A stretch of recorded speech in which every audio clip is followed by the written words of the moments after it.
pag liwan.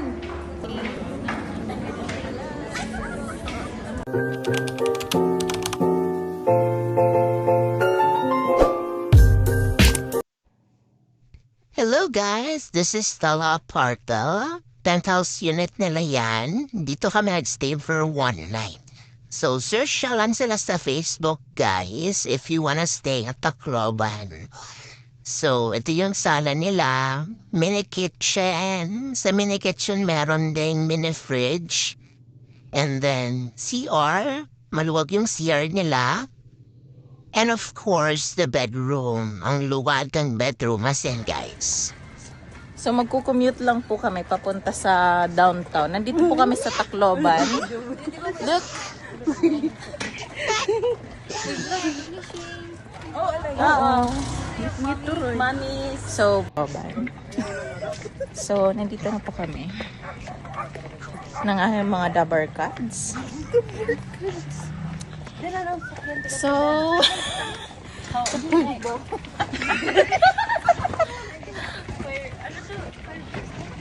naglalakad lang po. Hindi takaabot sa kuan. Naglalakad lang po kami. Sa movie. Di, riba daw may dapa. Ambot dila ko sure. Downtown. So, nandiyan na kami niyan sa Firegrass Tavern. Diyan kami nag-dinner.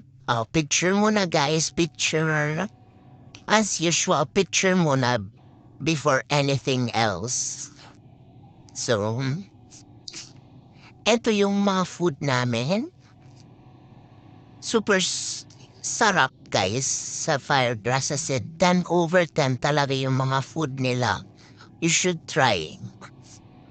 Visit nyo na yung Firegrass Tavern. So yan, bayaran na. Pasa-pasa na. Ito, compute. Thanks, Erica, sa pag-sponsor ng half ng bill, char. Bitch kid.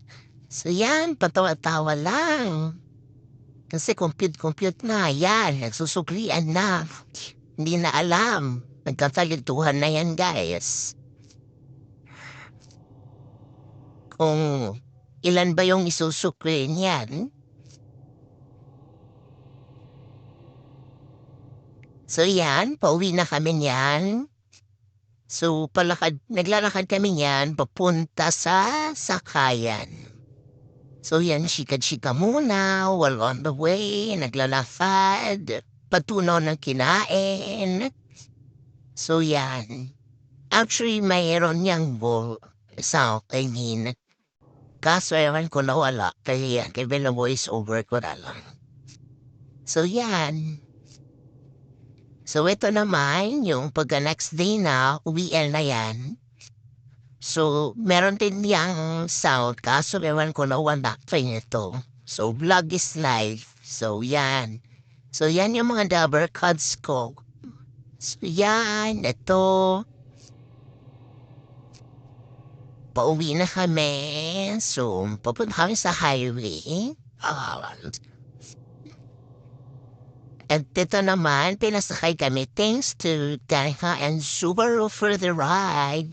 So yan, nag-high pa si Subaru tapos nag-drive siya. So, huwag niyo siyang tularan guys. Safety first as in safety first. So yan, patawa-tawa lang yung mga Dabber Cuds ko.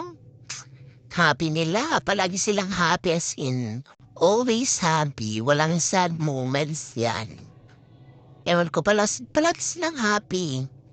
So yan, thanks guys for watching.